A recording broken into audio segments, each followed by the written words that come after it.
Question number 21. When an active charge minus q is brought near the one face of a metal cube.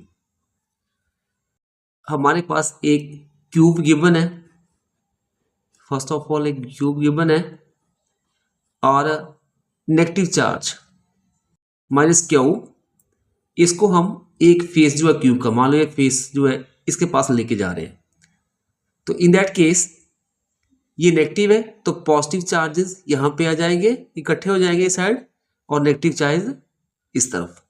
तो in this question face near the charge become positive charge, जो near face है negative charge के वो positive charge, and the upward face this one becomes negative charge. So here C is the correct option. और ये किसके कारण होगा? Due to electrostatic induction के कारण, क्योंकि आपके पास ये नेगेटिव चार्ज इस पॉजिटिव चार्ज को अपनी तरफ खींचेंगे, क्योंकि क्यूब के अंदर पॉजिटिव और नेगेटिव दोनों प्रेजेंट होते हैं. मतलब ये इलेक्ट्रिकली पहले न्यूट्रल होगा, जब ये नेगेटिव चार्ज आएगा इसके फेस के इस पास, तो यहाँ से ये पॉजिटिव को अपनी तरफ प्रोटेक्ट करेगा, तो पॉजिटिव इस साइड कट हो जाएगा, नेगेटिव इस side. Next question, question number 22. According to Coulomb's law which is the correct relation for the following figure. हमारे पास ये फिगर गिवन है, इसमें दो चार्जेस है Q1 और Q2. ये Q1 Q2 के ऊपर फोर्स एक्सर्ट कर रहा है और Q2 Q1 के ऊपर, दोनों अपोजिट डायरेक्शन में लग रही है. तो इन दैट केस मतलब ये इन दोनों के बीच फोर्स ऑफ अट्रैक्शन हो रही है. इट मीन्स ये दोनों चार्ज होंगे वो नेगेटिवली चार्ज होंगे. सो इनका जो प्रोडक्ट होगा that is Q1 Q2 less than 0. So here B is the correct option. Question number 23. An electron experiences a force 1.6 into 10 raised to power minus 16 Newton. I cap shows that along x-axis act कर रही है ये. In an electric field E vector, the electric field E vector is. Electric field के reason में एक electron को place किया गया है और वो फोर्स एक्सपीरियंस कर रहा है, वो हमारे पास गिवन है 1.6 into 10 raised to power minus 16 Newton. तो जो इलेक्ट्रिक फील्ड होगी वो फाइंड आउट हमने करनी. फोर्स किसके क्या होता है? Force is equal to charge multiply electric field. तो इलेक्ट्रिक फील्ड हो जाएगी that is equal to force upon charge. This is equal to F vector over charge. क्या है? इलेक्ट्रॉन है, इलेक्ट्रॉन के ऊपर होता है माइनस ई.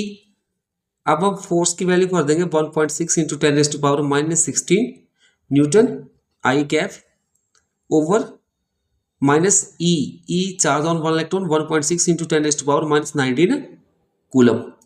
तो अब हम इसको सॉल्व करेंगे. 1.6 के साथ 1.6 cancel, so this is equal to minus ये आ जाएगा 1, तो इसको हम लिख लेते हैं 1.0 into 10 raise to power minus 16 multiply 10 raise to power minus 19, ऊपर जाके पावर प्लस में हो जाएगी, तो बन जाएगा N ओवर C न्यूटन पर coulomb I Kaif. And this is equal to minus 1.0 into base R same power added minus 16 plus 19 Newton per coulomb I cap, or this is equal to minus 1.0 into 10 raised to power 19 minus 16, that is 3 Newton per coulomb I cap. So in this question B is the correct option. Electric field ये बनेगी हमारे पास. Question number 24. The electric field required to keep a water drop of mass m just remains suspended when charge with one electron is. So force exerted by electric field. Electric field जो force exert होगी किसके द्वारा? Electric field के द्वारा is equal to weight of water drop.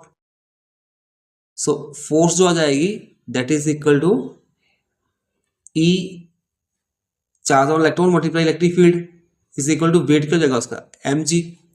तो हमारे पास यहाँ पे इलेक्ट्रिक फील्ड हो जाएगी mg over E. So here in this question B option is the correct option. Question number 25. Which quantity is a vector quantity among the following. कौन सी quantity है जो वेक्टर क्वांटिटी है? इलेक्ट्रिक फ्लक्स जो होता है that is phi is equal to E dot ds, it is a scalar quantity होती है क्योंकि ये प्रोडक्ट होती है दो वेक्टर क्वांटिटी का। Electric charge, charge is also a scalar quantity. Electric field, electric field होती है this is equal to force upon charge. So electric field, it is a vector quantity. So here electric field is the vector quantity. So C is the correct option.